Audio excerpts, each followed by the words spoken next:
এই বিসমিল্লাহ বলার কারণে ফিরআউনের দাসীর জীবন চলে গেল।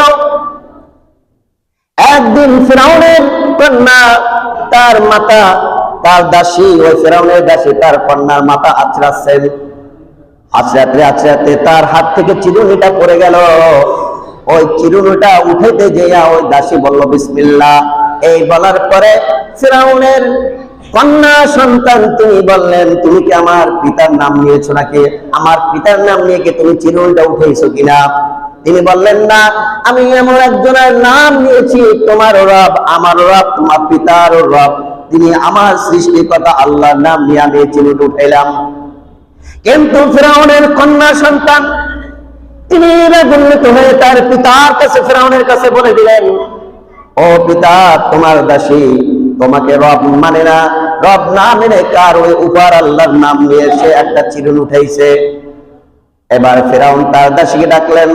দাসীকে ডাকার পরে বলল, ও দাসী, তুমি আমাকে রব হিসাবে কি স্বীকার করো না? তুমি কি আমাকে মাবুদ হিসাবে কি স্বীকার করো না? দাসী বললেন, না না, আমি আপনাকে রব হিসেবে স্বীকার করি না। আমার রব তিনি, যিনি আমাকে সৃষ্টি করেছেন, যিনি আমাকে সৃষ্টি করেছেন, যিনি আমাকে রিজিক দিয়েছেন, যিনি আমাকে হায়াত দিয়েছেন, মওত দিয়েছেন, তাকে ছাড়া আমি আর কাউকে স্রষ্টা মানি না, রব হিসেবে মানি না। এরপরে ফিরআউন বলল, তুমি কার ঈমান এনেছো? তুমি এমন কথা বলতেছো, তুমি তো আমার ঘরের দাসী, তুমি এমন কেন কথা বলতেছো? তিনি বললেন, আমাকে মুসা যিনি শিখিয়েছেন, ওই মুসার মুখ থেকে আমি শুনেছি আমার রব আল্লাহ। এরপরে ফিরআউন বলল, তার লোকজনকে ডেকে বলল, ওই দাসীকে গ্রেফতার করা হোক। দাসীকে গ্রেফতার করা হলো। দাসীকে গ্রেফতার করার পরে বলল, ও দাসী, তোমার সময় আছে, তুমি এখনো সময় থাকতে তুমি ইসলামকে পরিবর্তন করো। তোমার যে ঈমান আনছো আল্লাহর প্রতি, ওই আল্লাহকে বাদ দিয়ে তুমি আমাকে রব হিসেবে স্বীকার করো। কিন্তু দাসী বলল, না না। তখন তিনি একটা পিতলের পাতিল এনে গরম তেল ঢেলে গরম করলেন, টকবক টকবক করে ফুটতেছে। এবার ফিরআউন বলল, ও দাসী, তুমি কি দেখতেছো? তোমার সামনে আগুন দিয়ে তেল ফুটেছে, তেলের ভিতর তোমাকে নিক্ষেপ করা হবে। দাসী বলল, আমার জীবন যাবে, কিন্তু আমি এই রবকে অস্বীকার করে আপনাকে আমি রব হিসেবে মানতে পারবো না। আমার একমাত্র আল্লাহ, তিনি রব, আর কোন আমার রব নেই। তিনি এই কথা বলার পরে ফিরআউন বলল, তার ছেলে সন্তান যা আছে সব নিয়ে আসো।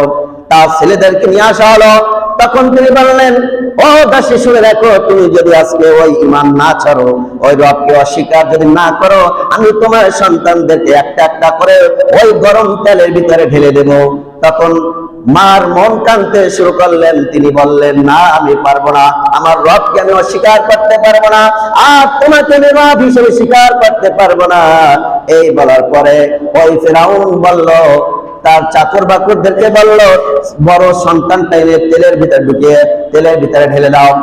সন্তানটা যখন তেলের ভিতরে ঢেল, সন্তান মা মা করে চিল্লাচ্ছে। তখন তিনি ওই চিল্লানি দেখে তার মার মনে দুঃখ লাগলো, চোখের পানি ঝরঝর করে পড়তে শুরু করলো। ফিরআউন বলল, তোমার একটা সন্তান গেল, এরপরে তোমার সুযোগ আছে, তুমি এবারও তুমি ঈমান আনো, তুমি আমাকে রব হিসেবে স্বীকার করো।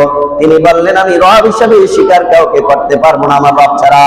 এরপর একটা একটা করে সন্তান সব গুণা ওই তেলের ভিতরে নিক্ষেপ করার পরে পুরো ছাই ছাই হয়ে গেল।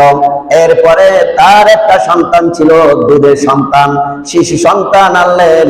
আনার পরে বলল, এই তোমার শিশু সন্তানটাকে আমরা তেলের ভিতরে নিক্ষেপ করবো। এখন তোমার কি মনে হয়, তুমি যদি ঈমান আনো আমাদের প্রতি, যদি আমাকে রব হিসাবে স্বীকার করো, তোমার দুধের সন্তানটা বেঁচে যাবে। আর যদি তুমি আমাকে রব হিসাবে স্বীকার না করো, তোমার এই শিশু সন্তান আজকে তোমার সামনে মৃত্যুবরণ করবে। মায়ের শিশু সন্তান মার সামনে যখন তেলের ভিতরে নিক্ষেপ করে, কোনো মা সহ্য করতে পারে না। মা সহ্য না করতে পারার কারণে চোখের পানি ঝলঝল করে পড়তেছে। এমন সময় আল্লাহ পাক রব্বুল আলামিন ওই এমন একটা বরকতময় সময় আল্লাহ পাক রব্বুল আলামিন ওই শিশু সন্তানের জবান খুলে দিলেন। ওই শিশু সন্তান বলে, ও মা, চিন্তা করার কোনো দরকার নাই, তুমি সামনে এগিয়ে যাও। এই দুনিয়ার আগুন কিছুই আগুন না, এই দুনিয়ার আযাব কোনো আযাব নয়, আখিরাতের আযাবের সমতুল্য কিছু নয়। ও মা, তুমি চিন্তা করে না, আমাকে যদি আগুনে ফেলিয়ে দেয়, আমাকে যদি পুড়িয়ে ফেলে, আমার কোনো আফসোস নাই মা। তোমার ঈমান থেকে তুমি লড়বে না। তুমি যাকে রব হিসেবে স্বীকার করেছো, ওই রব তোমার আসল রব। যারা ওই ফেরাউনকে তুমি রব হিসেবে স্বীকার করবা না, এই বলার কারণে মার মনে সাহস বেড়ে গেল। কি অবস্থা, আমার দুধের শিশু তেয়ার জবন আল্লাহ খুলিয়ে দিলেন। তারপর তার মা বলল, ও ফেরাউন, শুনে রাখো, আজকে আমি ঘোষণা করে দিলাম, তুমি আমার একটা একটা করে সমস্ত সন্তানদেরকে তুমি তেলের ভিতর নিক্ষেপ করে মেরে ফেলেছো, আমার কোনো আফসোস নাই। আমার দুধের সন্তানটাকে তুমি মারবা, আমার কোনো আফসোস নাই। কারণ আমি আল্লাহ পাক রব্বুল আলামিনে যে মুজিজা দেখিয়েছেন, আমি আর কিছু চাই না। তুমি যাও, আমার দুধের সন্তানটাকে তুমি তেলের ভিতর নিক্ষেপ করো। যখন শিশু সন্তানটা তেলের ভিতর নিক্ষেপ করা হলো, মার মন কাঁদতে কাঁদতে চোখের পানি পড়তেছে। এবার ফেরাউন বলল, ওই আমার দাসীকে গ্রেফতার করে তাকেও নিক্ষেপ করো। যখন ওই দাসীকেও নিক্ষেপ করা হলো তেলের ভিতরে, নিক্ষেপ করে তার ছেলে সন্তান নিজেও আল্লাহর ডাকে সাড়া দিয়ে শহীদ হয়ে গেলেন। সুবহানাল্লাহ বলেন।